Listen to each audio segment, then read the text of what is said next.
Ya, salam saudaraku yang terkasih di dalam nama Tuhan Yesus Kristus. Saya berdoa bahwa kiranya saudara terus dalam keadaan sehat, terus merasakan sukacita dan damai sejahtera dari Tuhan. Pada kesempatan ini kita merenungkan kehidupan kita ini, bahwasanya ada kalanya kita mementingkan begitu pentingnya tubuh kita, begitu pentingnya penampilan kita, dan ada juga yang lebih mementingkan harta dan kekayaan. Namun saya mau katakan bahwa itu memang baik semuanya, baik untuk kehidupan kita. Namun ada yang lebih baik untuk kita sadari dan untuk kita utamakan di dalam kehidupan kita. Ya, satu pertanyaan yang saya mau katakan dan untuk kita renungkan sama-sama. Pertanyaannya gini, apakah sudah menyadari sepenuhnya bahwa Tuhan begitu mencintai kita? Kalau sudah, mengapa masih sibuk dengan hal-hal yang fana? Bahkan yang tidak akan pernah bisa memberikan kepuasan dalam diri kita. Ya. Banyak terlalu sibuk untuk menjadi yang terbaik bagi dunia, bagi lingkungan, bagi tempat pekerjaan atau perusahaan, ya, ingin terlihat menarik. Kalau misalnya anak-anak muda saat ini ingin terlihat glowing, ingin terlihat hebat, ya, di hadapan manusia atau di mata manusia, ya, bukan mencari Tuhan. Kalau kita sadari dan kita renungkan di dalam kehidupan kita ini, padahal Tuhan tidak melihat itu semua, tidak melihat seberapa banyak harta kekayaan kita, seberapa penting penampilan kita, ya, atau seberapa glowing kalau misalnya di kalangan anak muda, atau seberapa cakepnya kita, atau seberapa baiknya penampilan kita. Dengan begitu, kapan kita akan memberikan waktu kita sepenuhnya untuk Tuhan? Kita akan renungkan satu bagian firman Tuhan di dalam Lukas pasal 15 ayat 25 sampai ayat yang ke-32. Silakan Bapak Ibu membacanya, dan saya mau simpulkan di dalam teks itu, ya.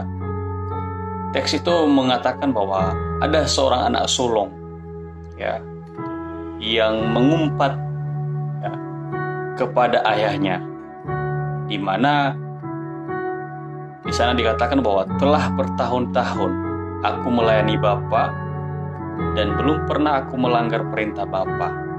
Itu di ayat 29. Nah, anak ini tidak sadar kalau ayahnya sangat mengasihinya. Bahkan ayahnya mengatakan, ya, segala kepunyaanku adalah kepunyaanmu. Ayat 31 itu. Nah, di sini kita melihat bahwa apalagi yang kurang kalau kita melihat dalam hal itu. Nah, itu karena ia tidak sadar kalau ia begitu dikasihi oleh ayahnya. Ia sibuk untuk melihat hal-hal lain yang sebenarnya sudah ia miliki karena ia sudah bersama-sama dengan ayahnya. Seringkali kita juga demikian. Padahal firman Tuhan sudah dengan sangat jelas mengatakan bahwa segala kepunyaanku adalah kepunyaanmu. Artinya, Tuhan hanya mau kita bersama-sama dengan Dia, mengandalkan Dia, dan memprioritaskan Dia.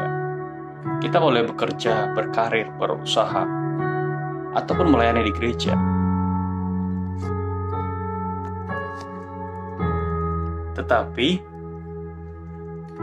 kita harus ingat bahwa yang terpenting adalah hati kita ada untuk Tuhan. yang terpenting adalah hati kita ada untuk Tuhan. Ya. Tadi saya katakan bahwa mau bekerja, berkarir, berusaha, melayani di gereja, tetapi kalau misalnya hati kita tidak ada untuk Tuhan, saya katakan bahwa itu sia-sia. Dan saya maupun kamu itu sedang menyia-nyiakan waktu dan menyia-nyiakan hidup. Makanya lakukanlah segala sesuatu ya dengan hidup yang ada untuk Tuhan. Artinya yang ada untuk memuliakan Tuhan. Ya. Menyadari betapa besar kasih Tuhan kepada kita. Itu yang lebih penting untuk kita sadari. Sehingga hal itu kita tidak menyibukkan diri. Kita tidak menyibukkan diri untuk hal-hal yang fana. Oleh karena firman Tuhan berkata bahwa Tuhan memberikan berkat-Nya kepada yang dicintainya pada waktu tidur. Berkat yang tidak hanya berbicara mengenai materi, tetapi berkat damai sejahtera dan sukacita yang tidak bisa kita dapatkan dari dunia, tetapi dari Allah yang adalah sumber segalanya. Jangan tergiur dengan apa yang ditawarkan oleh dunia ini. Ada banyak sekali ya, yang tidak akan pernah memberikan kepuasan, bahkan akan membawa kepada kehancuran dan memungkinkan melupakan Tuhan. Maka daripada itu, mari kita harus menyadari kasih Allah dalam hidup kita, terlebih lagi mencintai, memberi waktu, berdoa dengan sungguh-sungguh dan terus-menerus, dan merenungkan firman-Nya, baik itu siang maupun malam. Bukan lagi hanya kita katakan menyempatkan waktu untuk Tuhan, bukan. Tetapi kita punya waktu. Ya, kita ada oleh karena ada Tuhan.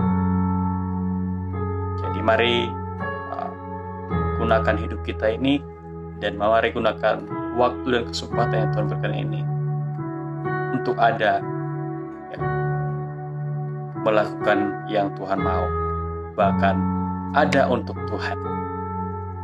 Demikian saya berdoa kiranya terus diberkati pekerjaan usahanya, karirnya, dan pendidikan, dan kiranya Tuhan Yesus memberkati juga kesehatan dan kekuatannya.